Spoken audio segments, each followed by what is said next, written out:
வணக்கம். இன்னைக்கு எக் பால் எப்படி செய்யறதுன்னு பார்க்கலாம் வாங்க. 4 முட்டையை வேக வச்சு தோல் உரிச்சு வச்சிருக்கேன். ஒரு பெரிய வெங்காயம் பொடியா கட் பண்ணி வச்சிருக்கேன். கொஞ்சம் கொத்தமல்லி பொடியா கட் பண்ணது, 2 பச்சை மிளகாய் பொடியா கட் பண்ணது, 4 டீஸ்பூன் அளவுக்கு கார்ன்ஃப்ளவர் மாவு, 1/4 டீஸ்பூன் அளவுக்கு தனி மிளகாய் தூள், 1/4 டீஸ்பூன் அளவுக்கு கரம் மசாலா, 1/4 டீஸ்பூன் அளவுக்கு மஞ்சள் தூள், மேல் கோட்டிங்க்கு 1/2 கப் அளவுக்கு கார்ன்ஃபிளெக்ஸ் வச்சிருக்கேன். 2 வேக வைக்காத முட்டை வச்சிருக்கேன். முட்டையை நல்லா துருவி எடுத்துக்கலாம். துருவினதை ஒரு பாத்திரத்துக்கு மாத்திக்கிறேன்.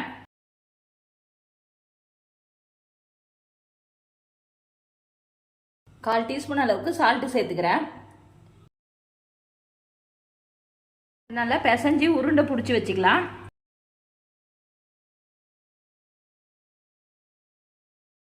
நல்லா கலந்துக்குங்க. தண்ணி எதுவும் சேர்த்துடாதீங்க. வெங்காயத்தில் இருக்க தண்ணியே போதுமானதாக இருக்கும். இந்த மாதிரி உருட்டி வச்சுக்குங்க. கார்ன்ஃப்ளெக்ஸை நான் மிக்ஸி ஜாரில் போட்டு கொரகொரப்பாக அரைச்சி எடுத்துக்கிறேன். இந்த அளவுக்கு கொஞ்சம் கொரகொரப்பாகவே எடுத்துக்கோங்க. இப்போ ஒரு பாத்திரத்தில் 2 முட்டையை உடச்சி ஊற்றிக்கிறேன். ஒரு பிஞ்ச் அளவுக்கு சால்ட்டு சேர்த்துக்கலாம். இதை நல்லா பீட் பண்ணிக்கலாம். நீங்கள் முட்டைக்கு பதிலாக மைதா கூட கலந்து டிப் பண்ணி போடலாம்.